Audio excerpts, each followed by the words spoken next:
Pizza and Co. Welcome to Secondhand ChatGPT. No. Get that AI slop out of here. I assume we're recording and ready to go. Yeah, okay, cool. Not ChatGPT, but welcome to Secondhand Haunting, where we read ghost stories out of a secondhand book I bought from a secondhand shop and try and make sense of them. Fun of them. Sense of them. Fun of them. Sense of Fun of them. Fun of them. Fun of them. Wait, no, that's your line. I just made that one up. I don't know. I was feeling festive. It's like coming up to Christmas. Well, you should be feeling festive, Olly, for two reasons. One, welcome home. You've just come back from holiday. And two, happy anniversary. It's episode 52. 52. We've been doing this for 2 years. 2 years. And I feel older, Callum. One day closer to being the subject of one of these stories. I was telling Callum just before that as I turned 40, and maybe more prominently now that I'm 42, so I must have been 40 when we started Don't this. worry, I'll bleep those ages. That's fine. I started getting gout, which is a horrible condition, which probably a lot of people that we talk about in these stories may have had, because I feel like it's a British condition. British condition, yeah. I'm not sure how prominent it is across the world, but I always hear about it in was it Henry VIII had gout? Famously, yes. Famously had gout. Yeah, so I'm in good company. Well, depending on how you look at it. I'm just very quickly trying to find if I have a Henry VIII story here tonight. Do you know... You'd think I would have known this by now, but I was on a tour traveling across Europe, and someone told me about why they call royalty blue bloods. Oh. And I feel like it was something that was very obvious when they said it to me. I was like, but it was just because they were so pale. Oh, you can see their veins. Yeah, so because you see those really prominent blue veins show up. Yeah. And I almost immediately looked at myself and I'm like, I do not have that. I am not a blue blood. No, you've spent some time in the sun once. Well, I'm not sure if it's just the tan, but they're the veins must be, you can kind of see a little bit, but they must be deep down. Oh my God, you're right. Deep down. They're purple. Ollie, I think you might need to see a doctor. Trust me, I'm 42. I see lots of doctors. So, a little bit older, a little bit wiser, and a little bit turning 2. Yes, indeed. And a little bit exhausted from holiday? Yeah, it was a long trip. It was 5 weeks, but I swear to God, it felt like 6 months. I guess I would take that as a good thing. Oh, in an amazing way, yeah. It felt like I hadn't travelled for that long, because constantly going to different hotel rooms in different cities. And I've always had this theory about time that I feel like the more that you do in a period of time, then the longer it feels like it was. So if you have a really big day where you do a lot of things in that day, it can feel like, I don't know, 2 days of just sitting on the couch doing nothing. In terms of the way that time passes. That's my theory anyway. So to extend that theory and to make it very complex for the listener. Are you following, listener? It was 5 weeks, but we did so much while we were there and had so much fun that it felt like 6 months. Excellent, I think. Well, on your travels, I believe you went to London, yes? Londinium? Totally. What? Londinium? That's the one. I actually don't know if that is referenced anywhere. I just came up with that. Is that a thing? Oh, you just came up with it, did you? You just came up with the original Roman name for London? Oh, okay. Just off the top of your dome there? No, obviously I heard it somewhere. So, okay, Londinium. Did you happen to visit the Tower of London while you were in London? Yes? No? Did I? Well, I don't know. Did you see him in any of my photos? I didn't go on holiday. Where is it? I don't. Is it near Big Ben? Not really. Okay. I mean, it's not far. I mean, it's in London. Okay. I don't think I did. Okay. Next time? Yeah. From the photos I've seen, it doesn't look like you did. Bugger. But would you like to have a little haunted story about it anyway? So that you don't have to go back. I'd love to hear a haunted story about Londinium. One thing that I did think was funny was that before I went to London, I was looking at tours to do, and one of them included something called the London Dungeon. And I thought it would be like a historic dungeon that would be like a walking tour in a historic dungeon, but it was more Sure. like just like a haunted house Yeah. type of thing, like an amusement park ride. Yeah. Wait, so you did it or you did I didn't not? know. No, No. okay. It was across the road from the London Eye. I walked past it. Yeah. And then I went on the London Eye. And that was great. I think you saw the better side of London, as rainy as it was. Oh, no, it was beautiful. Beautiful city. And one of my favourites was Richmond Park, which was an incredibly large park. It was so big that while you're in the park, especially when you're in the middle, it just feels like you're in the country. Like it doesn't feel like you're anywhere You can't near the actually city. see London from inside the park. At all. No. What could you see inside the park, though, Olly? Oh, deer. Yeah. Hell yeah. Yeah. No, that was incredible. Like deer and parrots and squirrels and yeah, it was beautiful. Actually, one of the things I did find funny was in London, I saw lots of different varieties of like birds and animals, but in a lot of other cities, I didn't see that. So when I went to Paris, it was basically you might like, see a rat. I saw in Paris, I think it was like rats and pigeons. And I think that was the same for most other cities. Rats and pigeons. Yeah. There you go. If you want wildlife, go to I London. think we were in Venice and we were at this like Michelin star restaurant and you can have like a view out to the canal and then we saw a little ratatouille like run past, you know. Now, when you say a little ratatouille... Beret and everything, you know. Beret? I know, it was in a different country. Okay, all right. Let's get rid of this nonsense. Okay. While you've been away, I've been reading. I've read through a couple of books. One of them is Haunted Houses by Charles G. Harper. I love the cover actually. Yeah, you want to have a look? Describe it for the listener. Yeah, so I really loved the way that it looks like a castle at night, and because it's a castle at night, it looks like a black and white photo except for one window that is lit up and it has like an orange light coming through. And I think I see a figure in one of the windows as well, which I think is very cool. That mysterious blue blob. Yeah, that mysterious blue blob, Look at the back cover, you get a closer look. What does it look like? Still a mysterious blue blob. Yup. I thought you were going to be like, ooh, it looks like a human being, but no. No, but I've always really enjoyed those types of graphics when something is black or and then it's like highlighted. Like Schindler's List and the girl in the little red coat. Yeah, or I'd say this would be like a gothic version of a Thomas Kincaid picture. Ah, okay. Although this would have been before him, so he may have been taking some inspiration from it. Sure. Fuck Thomas Kincaid. Don't know much about him, to be honest. Oh, look him up, ladies and gentlemen. You'll have seen his pictures everywhere. And then look at his business model. Okay. That's a whole nother podcast. Another type of horror. Yeah. That's another podcast. Specifically, Behind the Bastards did a wonderful two-parter on him. Anyway, enough plugging someone else's podcast. Shall we get on with ours? Absolutely. Yeah? This is an old book. This is originally written in 1907 and republished a couple of times in the following couple of decades. The stories up to the mid-20s included in here. Now, Charles G. Harper has a wonderful author's voice. He's really strung this together with his own opinions about what's going on in these places. He's writing at a time when people certainly believed in the supernatural very readily. He doesn't seem to believe in them, but he does believe in the power of the stories. Yeah. And he has organised them in chapters, going from chapter 1 of the most grandiose haunted palaces, and as the book goes on, the houses get smaller and smaller, and the stories kind of get weirder and weirder. But I thought, why not just start at the start?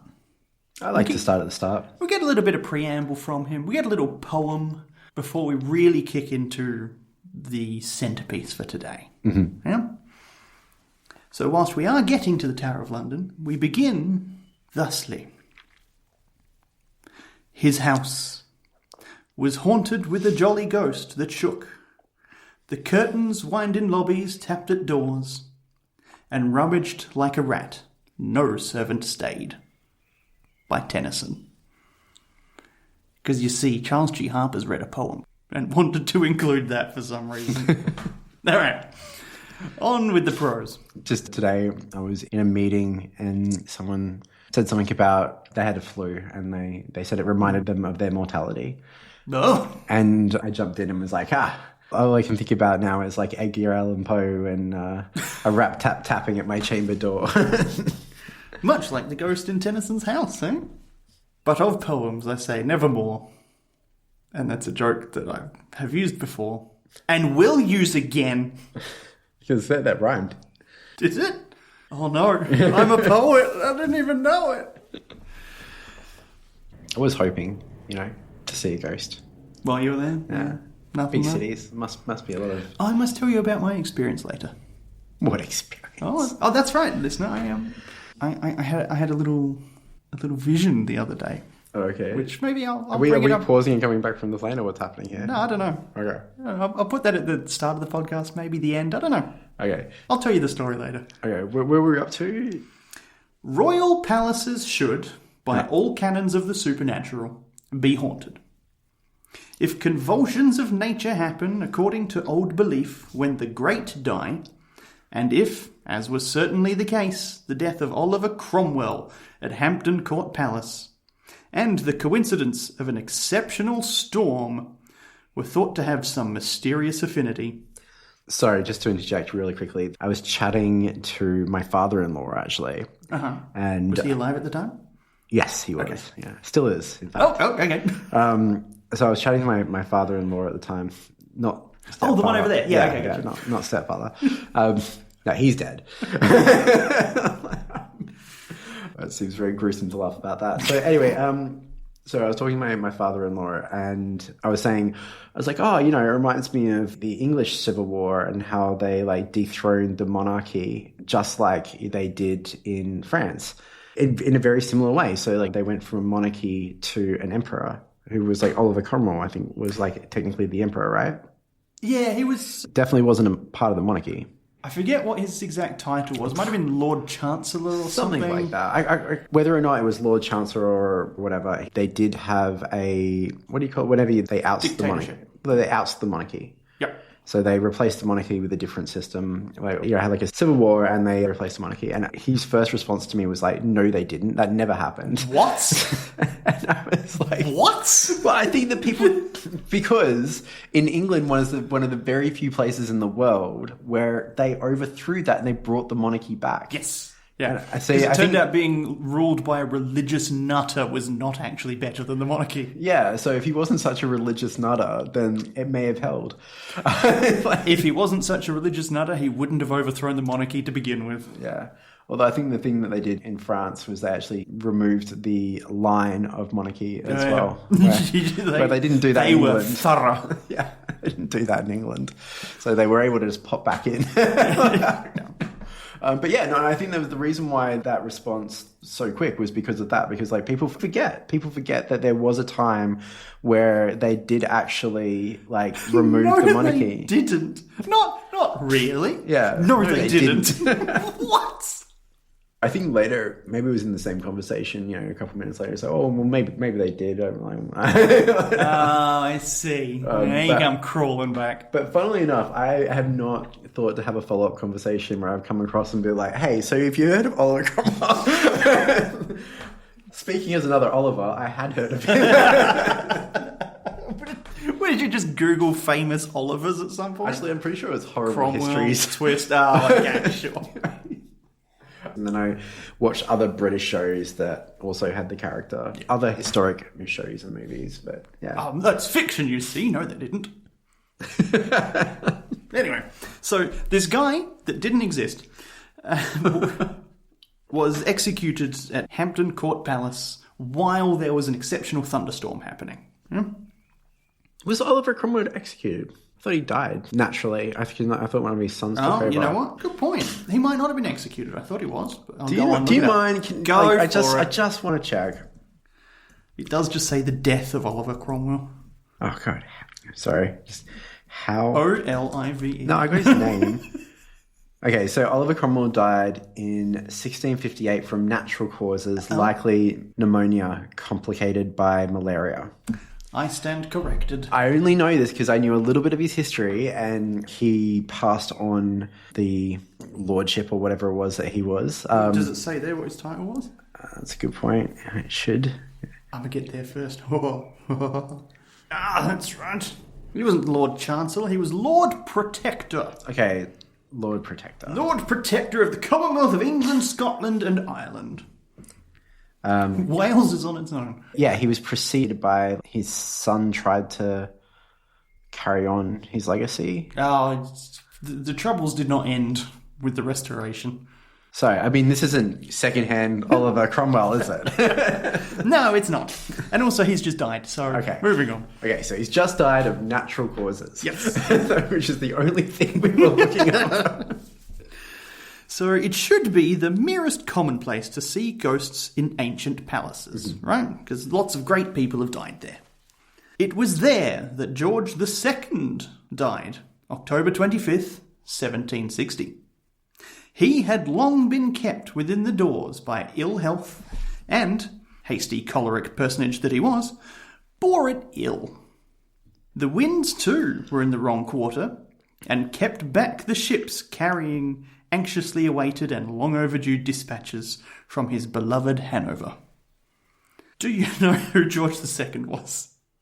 He was a king. His name was George, and he was the second? Yeah, he was German, he was currently King of England, hated being in England, and wanted news from Hanover. Okay. Unfortunately, he was sick, and the wind was blowing the wrong way, so he was a grump. Okay. Yeah.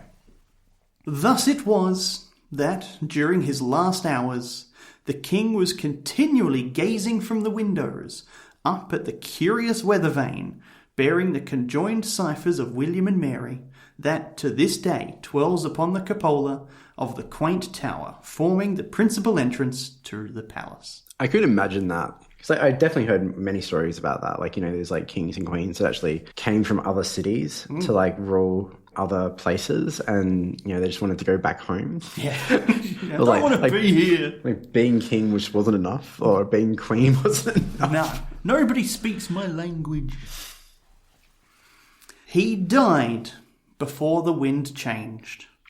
And still, they say, at night, a ghostly face peers from the old windows at that weather sign, and a voice asks irritably, in broken English, "Wat der kom?" The end. Of the intro to Haunted Palaces. Loved it. Yeah, no, very good. There's actually absolutely no reason to discuss Oliver Cromwell whatsoever. I don't know how much of that's staying in. Oh, go on. Like a little bit. A little bit. I find Oliver Cromwell's story to be very fascinating, which is why I knew tidbits. Oh, there's plenty more of his story throughout the pages of this book. Before we go on... Yeah. Would you like to see a picture of Hampton Court Palace? Sure. No? Yeah? Okay. Okay. There it is. There's the clock tower at Hampton Court Palace with the weather vane on top. Beautiful. Yeah. Love that old architecture. It is gorgeous, isn't it? Yeah. Sorry. And that was one thing that was great about traveling around Europe, was just continuously being in the presence of like old historic architecture. Yeah. You turn any old corner and there's just some gorgeous architectural beauty in front of you. Absolutely. Yeah. So, you talked about having an experience. Oh yeah, do you want to do that now? We can do that now. Yeah, I mean, I guess you could always cut it to wherever you want. But No, let's do it now. So you talked about having an experience. I don't think I've ever heard you have an experience. So No, that's why it was marketed. It's my first. I'm very suspicious of what you consider experience to be. Okay, no. Surely it's nowhere near my plant rustle. It's not a lot better. All right, go on. To tell it briefly, while you were away, I fell ill. Oh, okay. Not very ill, but enough to stop me from sleeping particularly well. Okay. And also, the neighbours got some new dogs, plural. So they were barking all night, all morning. Make keeping me Percy awake as bark. well. Sorry? Does it like trigger Percy to bark? It sure does. Not always, but sometimes. This particular morning it did.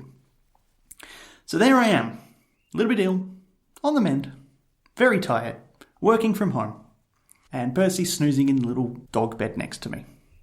I think, Percy's being such a good boy, I'm going to go give him a schmacker. Schmacker. So I look over and there he is snoozing. I'm like, I think I can creep over to the kitchen treat jar without him noticing. So I get up, chair creaks a bit, I'm like, I think I'm still okay. Quickly walk out the room, down the corridor, into the kitchen, and there I see him, heeling along beside me, wagging his tail, looking up at me, because he knows I'm going to that treat jar. So, okay, Open the treat jar, get out a schmacko, close it, turn around, and he's gone. Where is he? Where's little Percy gone? I check under the table, he's not there. I check on the couch, because sometimes he goes up there to wait for a schmacko. He's not there either. I check his bed in the lounge room, not there. I go back to the study where I was working, and there he is, still snoozing away in his bed. I saw the wraith of Percy following me to the biscuit jar. The wraith of Percy. Yep. Well, that is really fascinating. So you feel like you saw Percy. You were like very, very confident you saw Percy. I was 100% sure he was there next to me. Yes. Wow. But did you like see him or? Yeah. Out the corner of my eye, there he was, looking up at me, wagging his tail. Wow, that's so funny. Yep. That's looking back on it, I was sleep deprived and hallucinating. Sure. I mean, it would have been a lot more fun if it was a different dog. That would have freaked me out. But there you go. That's my first, I have actually just had a hallucination of something that's not there. Yeah, no, it's interesting. I can't say that I've ever had a hallucination. No, I don't think I've had a hallucination. Yeah. I mean, I've seen some stuff. Yeah, yeah. I've never classified it as a hallucination. But funny that. Well, I mean, it's interesting in your particular case because, if you saw what you thought was Percy, then, well, I mean, it's easy to brush that off as an actual hallucination because, no, but I'm just saying, it's unlikely to be Percy's disembodied wraith, as you put it. Well, I'm describing that in terms that Andrew Lang, in the other book I've been reading lately, has done so. Okay. So the Book of Dreams and Ghosts, which I will get to soon, sort of covers the whole gamut from, human dreams all the way through to ghosts. Seeing people who aren't there, dreaming of someone dying and then waking up and hearing news that they're dead, and all the various permutations of seeing someone who's not there included. Well, sometimes, very, very rarely, I would say that it borders what you might consider to be a hallucination. And it's funny we were having this discussion now because something happened to me last night. Something happened to you last night? Something happened to me last night, but it's not something that's necessarily uncommon, and we could definitely chalk it up to the same type of situation because it was something every now and again, sometimes I'll hear someone calling my name or someone trying to talk to me, and sometimes it'll feel like it's a spirit from beyond or something. And this morning I was sleeping and dreaming and I felt the presence or it was someone just trying to say hey Olly, and it felt so real and so spiritual to me that I woke up when it happened at 4 o'clock in the morning and I just had goosebumps from the experience. It was just it felt scary, it felt like this kind of scary disembodied voice that said something to me. And as I said before, it could just be a hallucination, but it felt like a very real hallucination, if you would. Could I make a suggestion about what might have been happening? Sure. But before you make that suggestion, sometimes it has felt I think I've mentioned to you, my mum's passed away and we weren't very close, but sometimes I felt like I could hear her voice calling out to me in the distance, or even my stepfather's voice calling out to me sometimes. So sometimes I felt their presence at times, but not always. So it was an interesting experience, but it definitely felt very real, which is why it gave me that almost shock-like response. Now, you knew, as of a couple of days ago, that we'd be recording here today, yes? I did. Yeah. And so, as you were in the haze between wake and sleep this morning, between dreams and the living, I think your brain was so excited to be recording tonight that you heard the first words that you normally hear when we record this podcast. Because what are they, Olly? Hey, Olly. That's right. So it was you. I was hearing your voice calling out to me from the beyond. That's the one. Yeah. Well, at least we were in the same time zone, so maybe it was your spirit while you were sleeping. Oh, that's right. Olly, we need to catch up about the seance the other day. Now, I let you know when we were trying to contact the other side. Yeah, actually, I didn't. The living or the world. I'm not sure if I told you what was happening to me at the time. No. I didn't want to know. Yeah, but I can tell you what was happening to me now, which was, funnily enough, ended up being... You were either in Disneyland watching Disney's Frozen on Ice, or you were in jail and really needed us to get to the consulate to help you. I was definitely none of those things. Okay, so I'm not sure if you know this about me, but I used to get very nervous to fly. Mm-hmm. But lately, I mean, in the last couple of years, I've been flying a lot more lately. So I started to get to a point where I actually felt healthy and confident. And it felt like I'd stopped worrying about flying. Like I wasn't as nervous to fly anymore. And then at the time that you were having the seance, we were actually flying between Paris and Venice. Oh. And we were like, would have been around mid-air, because I remember getting the text pretty much like just before we were getting onto the plane. Okay. So, I mean, although I couldn't have responded, I didn't have Wi-Fi, but we were on that plane. And so while we were on that flight, about midway on this flight, it was only about like an hour and a half flight, something like that. But, okay, so about the length of the recording. But about midway through the flight, the engine on the left-hand side just started making a squealing noise, like a high-pitched squealing noise. And it was so loud that it was like tough to, like, I'm not sure how to explain it, but like, you know, any sort of squealing noise would be annoying, right? Yes. Right? Yeah. It's like, and this was like a horribly loud squealing noise coming out from the engine of the plane. Or the turbine on the plane. And I'm sitting there and I'm just starting to sweat, you know, I'm like, this is horrible. And actually I saw like one guy that was on the plane who kind of like got up and just tried to like walk to another part of the plane because he was trying to get away from the noise. And I heard the hostess joking to one of the other hostesses about it. She's like, what? Ha ha ha ha. Oh my like, they were God. talking to each other, you know, she was like, it's like, I can't hear you. Ha ha ha ha ha. Like, and I was like, and I'm sitting there like, you know, This is not a joke, guys. Well, and I remember looking over, we're flying over the Alps. I could actually see the Swiss Alps below us. Oh, wow. Okay. And the squealing engine next to me. And I was starting to shit myself. And George, my wife, I think she started to notice like that I was bracing. I was like, and eventually after a little while, must be when we were getting close to the airport, it actually did stop. And then we landed and everything was fine. But cool. Excellent. Good. I'm glad you didn't die. But I did feel like it started to impact me again. And I was a bit nervous, you know, getting the couple of planes home, but not too bad. But more nervous than I was before. Yeah. It reignited a bit of my fear of flying because it's like everything had been fine.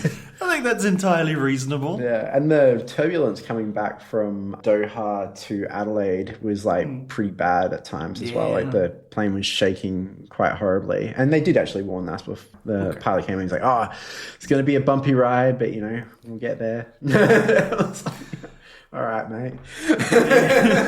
Thanks for the warning. Yeah. At least it didn't come out and say, all right, now the engine on the right has decided to try and learn the recorder on this flight. Anyway.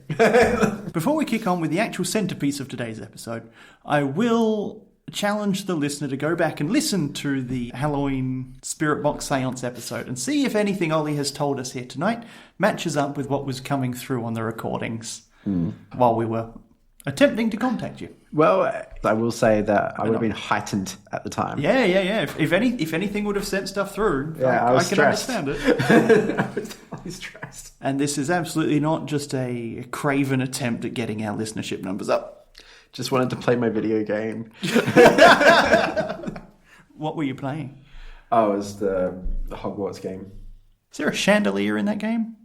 I'm sure there's plenty of chandeliers in that game. What about a ham button?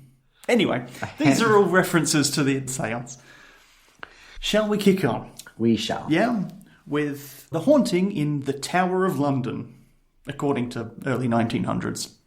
If one spot more than any other should be haunted, that place is assuredly the Tower of London.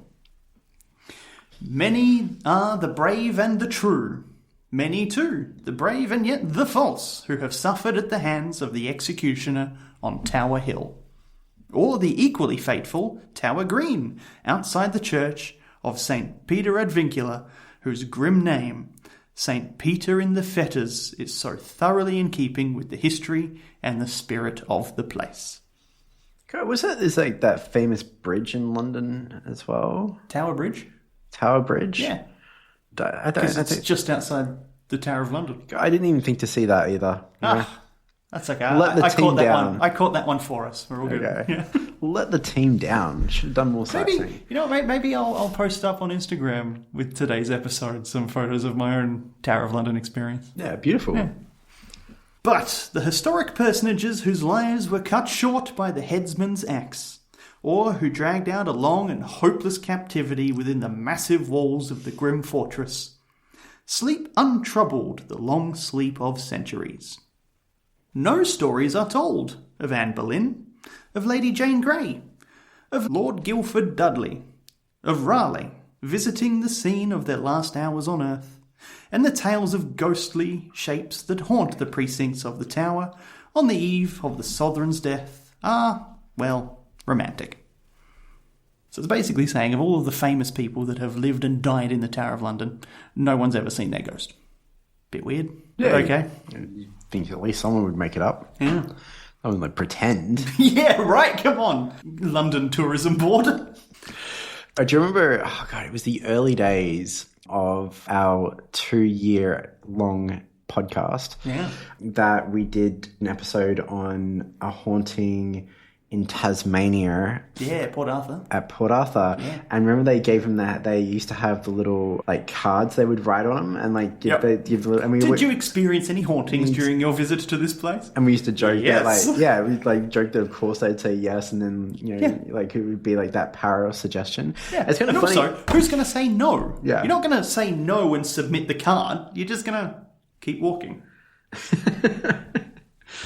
That's the power of survey. And I think, well, it's interesting they don't have anything like that. And I mean, maybe if they did, if they collected more data, you know, they'd have at least some people saying that they saw something. Even if someone didn't see anything, I'm shocked that no one said that they did. Yeah. Well, no, we just haven't seen the famous people. Okay. Because there is obviously a haunting story here. I am reading Good point, it. well made. But the very remarkable story told in 1860 by Edward Lenthal Swift, sometime keeper of the Crown Jewels, has elements of the fantastic and the horrible, which leave the ordinary ghost story far behind. Do we need to explain that the Crown Jewels are kept in the Tower of London? Well, I think you just did. Yeah, there you go. Mr. Swift never ceased to believe in the supernatural character of the inexplicable occurrence he narrates.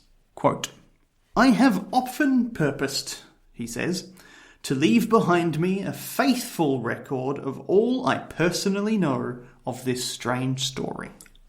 43 years have passed, and its impression is as vividly before me as on the moment of its occurrence. Now already I'm seeing some problems. He didn't tell it on the day that he saw it. He's telling this story 43 years later. But it happened like yesterday. Oh, right? Yeah, absolutely. His memory is crystal clear. Yep. I barely remember last week. I'd like to think I have a fairly eidetic memory, but You did well with the Port Arthur Massacre thing. Thank you. I thought you were about to say we've already done this story. That would be fun. I was seriously worried. Well, I mean, obviously there's stories that I remember with greater accuracy and but how would you know? Well, I just like tidbits I remember. Yeah, but how would you know? How would you know it's accurate? Ooh. Well, so I remember what I think are parts of stories more than imagining other parts of other stories. I don't know. I remember I'm casting some pre-bias against we this did guy. we did episodes on like long drops and short drops, which is how I actually learnt the terms. Oh, you mean specifically the stories we've had on the show? Oh, gotcha.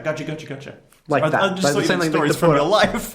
No, I meant like the Port Arthur story. No, but you make good points. I mean, they always say that, you know, like how accurate is our memory. We like to think our memory is accurate, but maybe we made stuff up. Yeah. Maybe this is the first day of our life, you know. No. This is not secondhand The Matrix. Get out of here.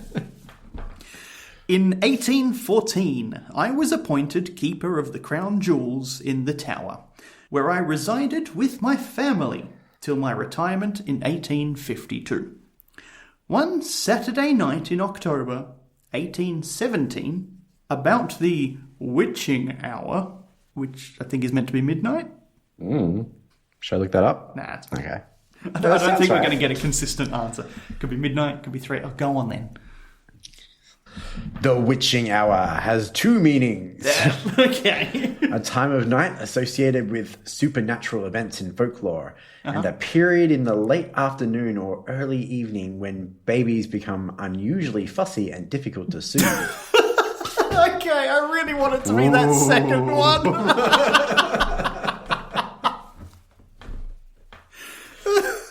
The folkloric meaning refers to late night, often around midnight or between 3 a.m. and 4 a.m, when witches and other supernatural beings believed to be most powerful.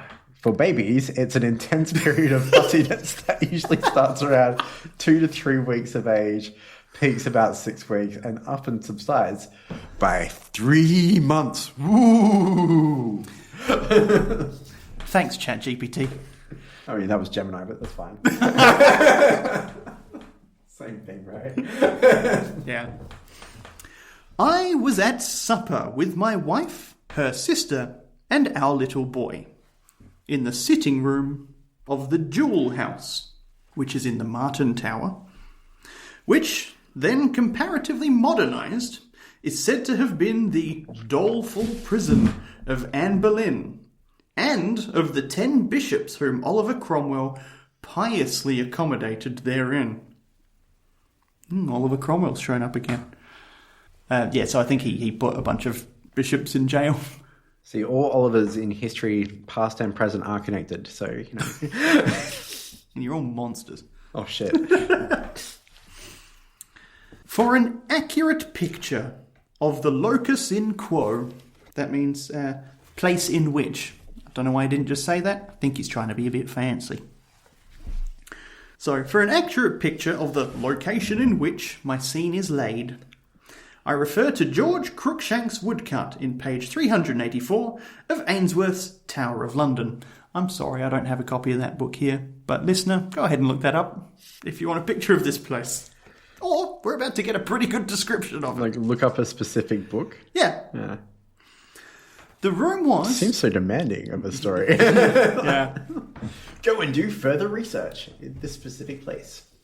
So the room was, and still is, irregularly shaped, having 3 doors and 2 windows, which last are cut nearly 9 feet deep into the outer wall. Because don't forget, this is a castle. It's a fortification. Those walls are thick. Between these, there is a chimney piece projecting far into the room, and then surmounted with a large oil picture. Kind of like you've got in the corner here. I do actually. Oh, and one of them is an oil. That one's just... Yeah, you're right. Yeah. I have on one side of the fireplace, I have an oil painting of a ruin of a cathedral, and on the other side, I have what seems to be like a canvas with very phallic cactuses. Now, I had only clocked that as cacti, but now that you say that... Once you see it, you can't unsee it. I'm glad that is behind me while we were recording, because that will ruin me. I mean, ruin someone. Oh, no! On the night in question, the doors were all closed. Heavy and dark cloth curtains were let down over the windows, and the only light in the room was that of 2 candles on the table. I sat at the foot of the table, my son on my right hand, his mother fronting the chimney piece, and her sister on the opposite side. Sorry, his mother being maybe his wife, or just like a random woman happened to be his mother.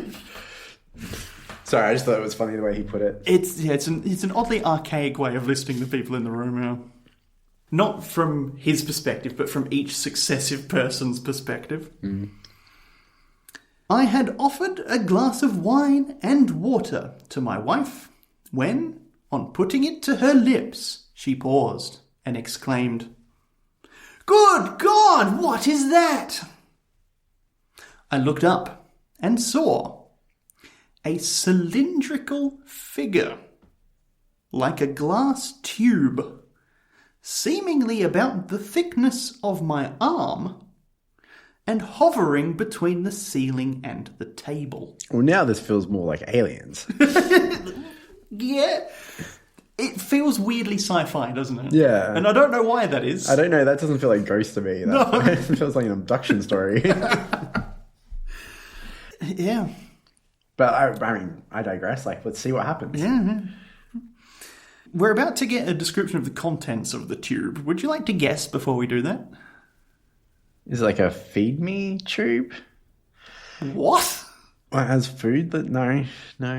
Keep in mind, this is like 1817. Well, I mean, I don't feel like there's much of a clue. Like, there's a glass tube. I don't think it's going to say feed me on it, though. No, not feed me. I thought it was like maybe like it had food in it.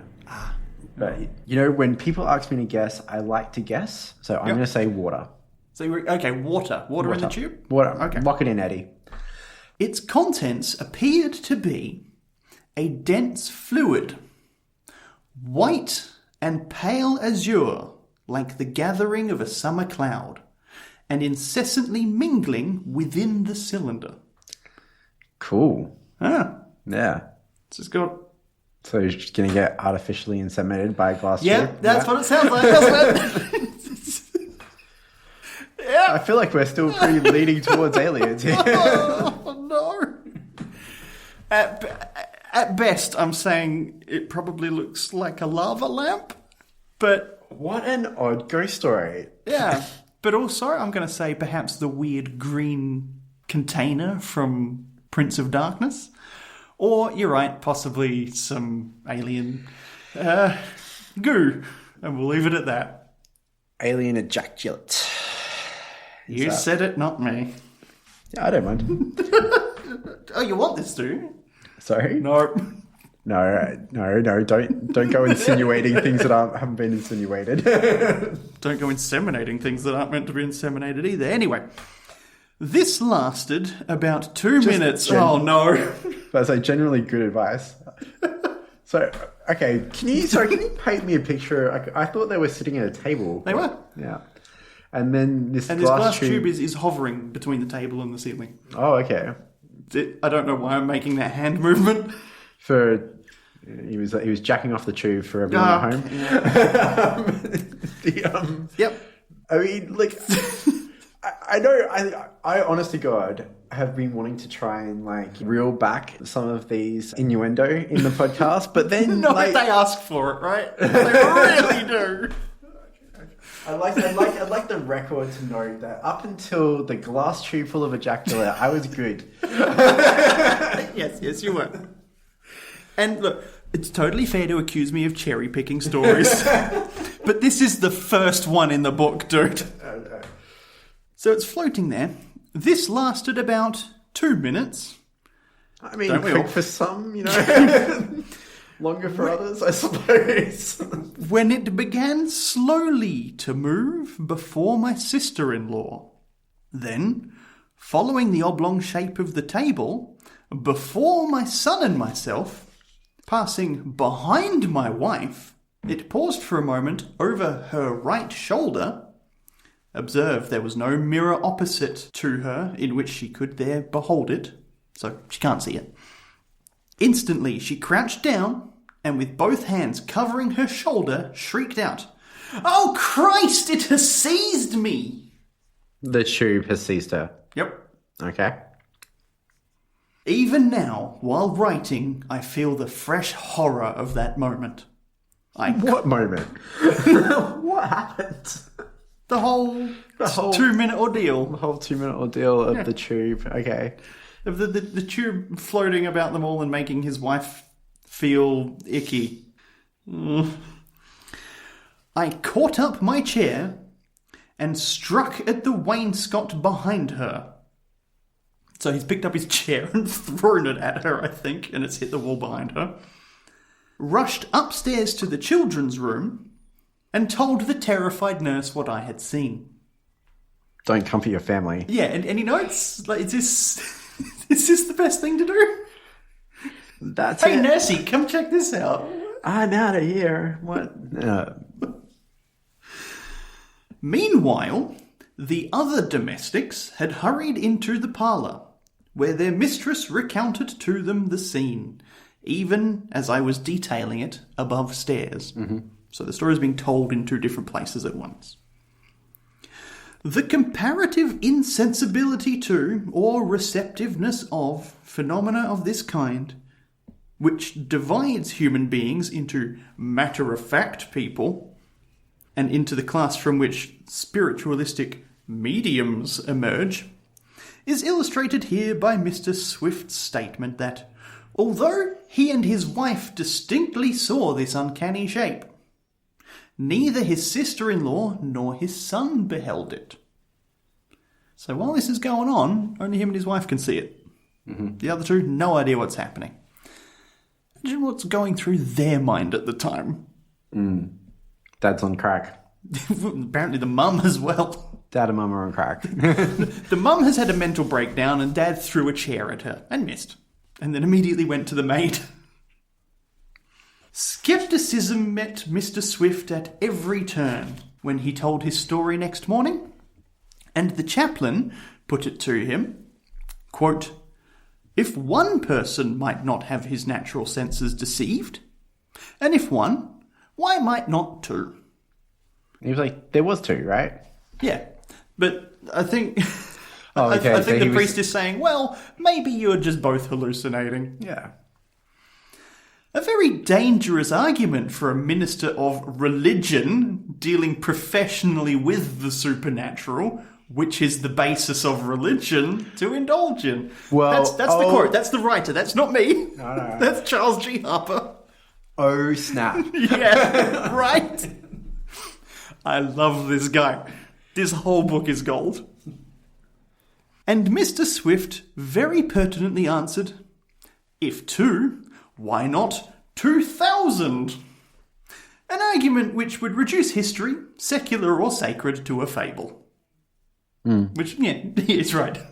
I mean, there's plenty of stories of, and we're into some dangerous territory when we start going down this road, but there's plenty of stories of like historical accounts where people have seen something and people have chalked it up to a mass hallucination. Yeah. And whether or not you believe that or not is entirely up to you. Yeah. But there's definitely been cases where it's been chalked up to a mass hallucination. Yep. Don't believe it, people. So I think... No such thing as mass hallucination. Yeah. That's crazy. No, it's God, I tells you. Our chaplain, he continued... I feel like we're on a different page here because I'm being serious. Like, I don't think there's such thing as like mass hallucinations like that. And I don't think that you could say that God would be a mass hallucination either.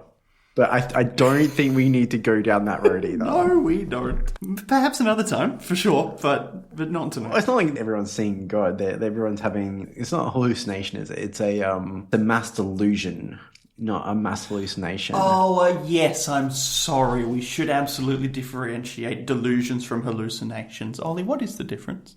Well, I mean, a delusion... I would say that a mass delusion would be that something exists that you have faith in, right? Like that's what religion is. Whoa, that's fighting words from Ollie. Well, no, I mean, like, bring it, religion. Isn't that the concept of religion? Is it's all about faith? Like you have to have faith. Yeah.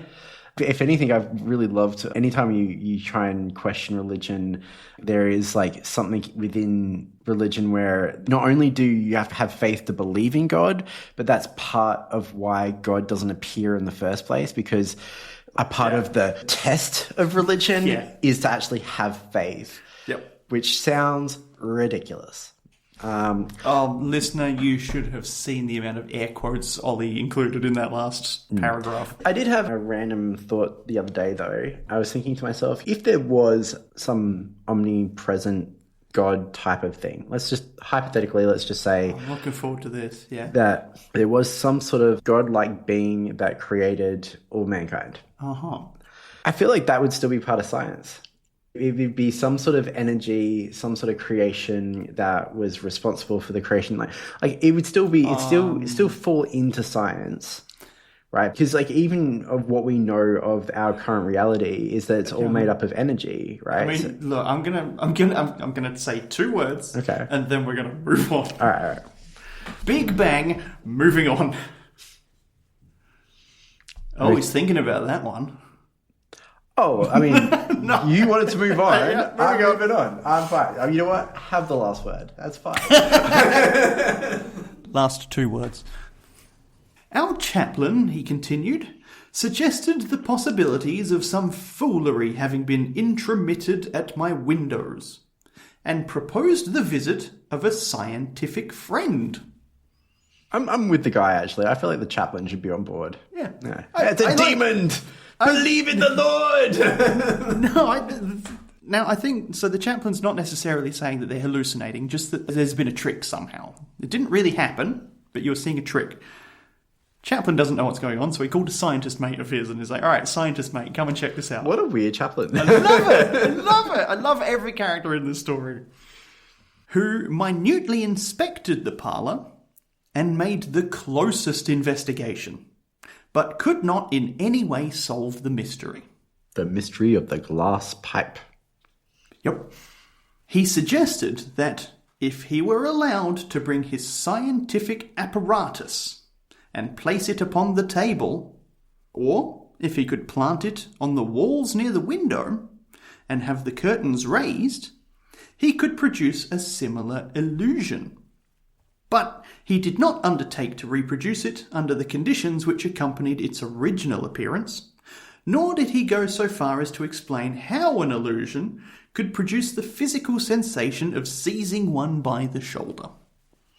Interesting, because hypothetically, if she was in on it, very hypothetically, if it was an illusion and the sister... The wife got seized. Oh, the wife got seized. And saw the tube. Okay, I thought it was the husband saw it. I thought it was the sister of the wife. So if the wife just hated her husband and that she was actually in on the illusion and deception and that she was like part of the prank, as it were, then she could have just pretended to be seized in addition to the illusion. I say that the husband and wife could have both been making this up in order to, I don't know what, but something. The maid's also involved, I don't know. It all seems very weird.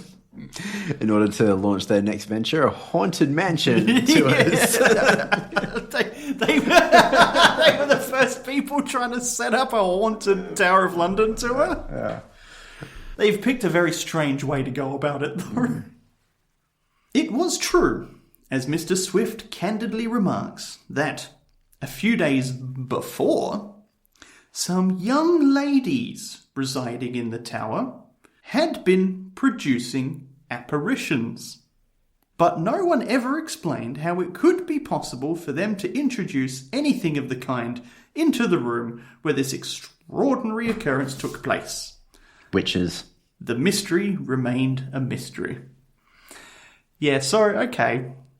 So there's 2 actual magicians doing actual apparitions in a different part of the castle, and everyone's wondering, where did this glass tube come from? Really? Guys, really?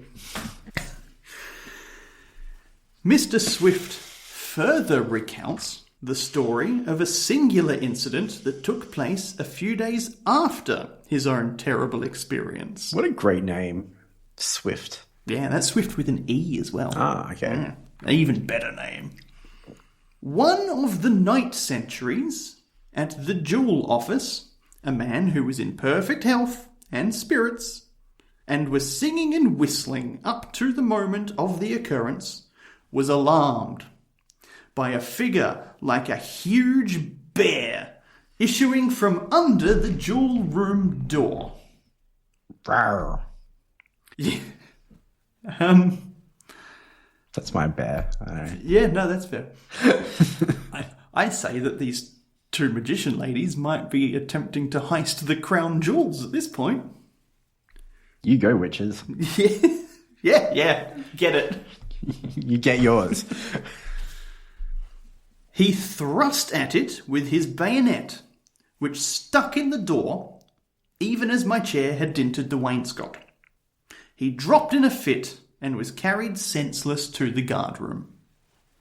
When, on the morrow, I saw the unfortunate soldier in the main guardroom, his fellow sentinel was also there, and testified to having seen him at his post just before the alarm, awake and alert, and had even spoken to him.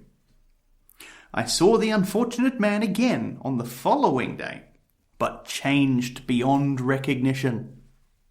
In another day or two, the brave and steady soldier, who would have mounted a breach or led a forlorn hope with unshaken nerves, died at the presence of a shadow.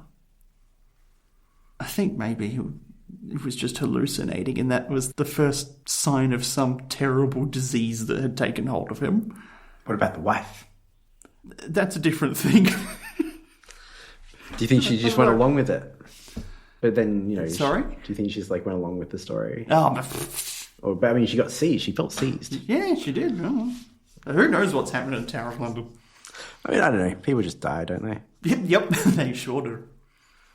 Might be worth pointing out. And then they become ghosts. You can find this out today, but it's not mentioned in the rest of this story. Mm-hmm. I can tell because there's not much left.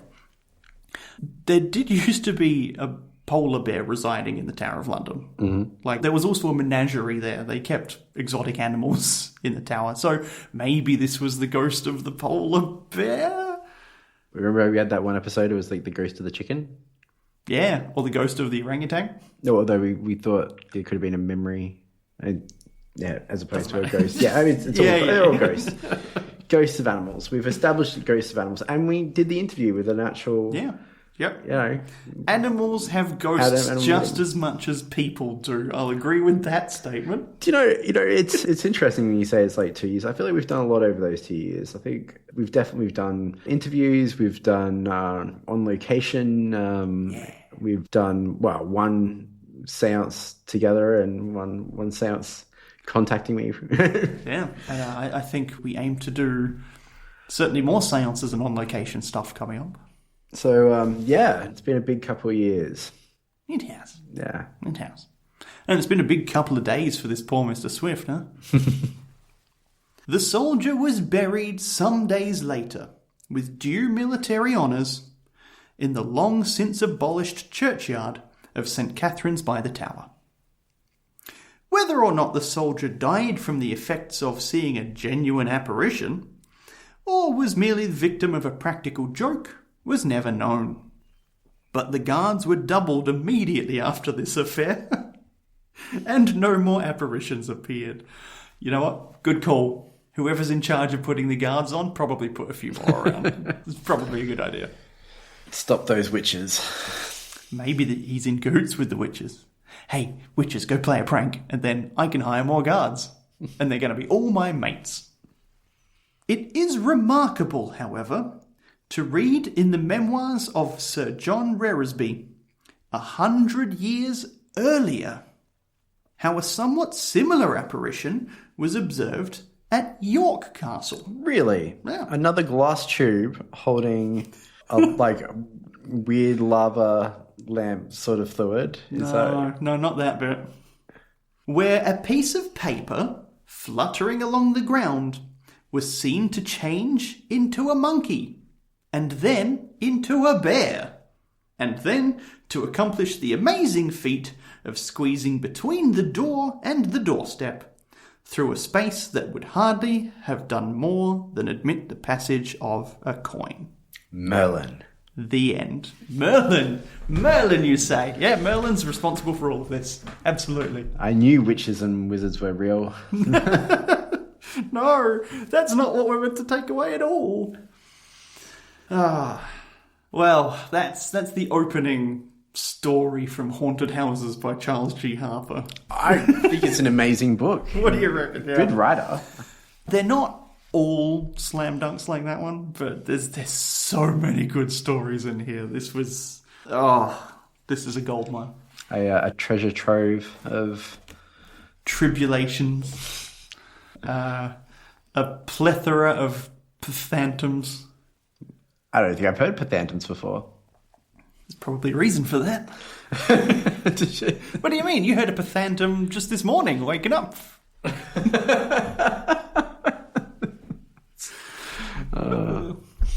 All right, Ollie, do you have an MVP from today's story? We had a few actual characters, didn't we? Can I say Oliver Cromwell? Well, okay. This might be the first time anyone in history has ever given the award of most valuable person to Oliver Cromwell. Is that most valuable protector? I'm sure he was liked by some, like broadly a not popular character in history, but I'm sure like he was liked by some at the time. He had followers. I don't even think his wife liked him. I don't know if he had one, but you know. That's a little unfair of me. He was married to Elizabeth Cromwell, with whom, while separated, they wrote each other love letters, and while they were together, managed to make 9 children. So there must have been something there.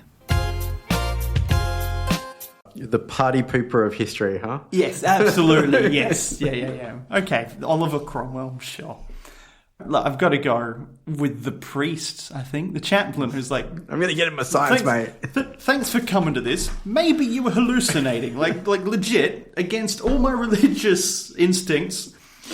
I think maybe hallucinations is happening here. Also, I'm going to go grab my mate, the scientist. The fact that he has a mate that's a scientist, yeah. I love that part. Yes. Yeah. I want him to show up more. I don't think he does. He doesn't even get a name. But most valuable priest... He doesn't get a name. No. Poor priest. Poor chaplain. Do you have any word awards to give out today? I will say the prose is a little more purple and prosaic than we normally have. But it kind of all just blends together a bit, doesn't it? Yeah, no, it's nothing that really kind of jumped out at me in terms of a word. Sorry about that. I just can't think of anything. No, that's totally fine. I often pick like the names of the places when they're interesting, but Tower of London. Yeah. Kensington Palace, Hampton Court Palace. They're all, much of a muchness, really. You know what? I'm going with Weather Vane. I feel like weather vanes featured a lot in my childhood fiction, not really so much in my adulthood. It's a good pick. Good pick. Yeah. Do you know, I was introduced to the phrase "a much of a muchness" in South Australia, in Adelaide. Oh, is that a local thing, is it? I don't know, but I hadn't heard it before. I'd visited Adelaide. And I say it all the time now. I was actually saying to someone just the other day that I was like, I've got to stop saying it as much. Maybe coming with something more creative to say. But yeah, no, it's interesting. Yeah, I'm not sure where it comes from, but... It's fun the first few times, but... Might be English. Like, eventually you hear it enough and it just kind of becomes, well... You'll look that up. Much of a muchness, really. Where does much of muchness come from? Britain in the early 18th century. Well, there you go. As an attribute to playwright Sir John Vanbrugh in his 1728 play, The Provoked Husband. Huh. Never heard of him. Never heard of that. I always feel like you got such a sigh when I'm like looking stuff up. Like looking like, well, just want to let it go. It's not a sigh. It's like... we have to look up everything. Good point. I feel like I didn't need to know the etymology of much of a muchness, and now that I do know it, I will forget it. I will never forget the provoked husband. I'll never forget the floating glass tube in the Tower of London. I also like the lava lamp description of it. The lava lamp glass tube. I do think that one of the things that gives it a tiny bit of validity for me that he did in fact see the vision of the object would be the ridiculousness of making up the fact that he saw a glass tube. Yeah, you know what? That's fair. It is not like a wraith or some sort of ghostly figure or whatever it is. We've had an awful lot of descriptions of phantoms and ghosts and spirits and wraiths and but just like a random glass tube. A floating glass tube is unique. Yeah. Or maybe that was part of the plan, huh? Yeah. I'll come up with something really crazy. That's where they'll have to believe me. Wow. That is but story 1 from this book. And I guarantee there's a lot more unique stuff still to come. Which we will hear on a future episode of Second-hand haunting. This week's stories from Haunted Houses by Charles G. Harper. Episode edited by Callum Patrick for the Peas in a Podcast Network.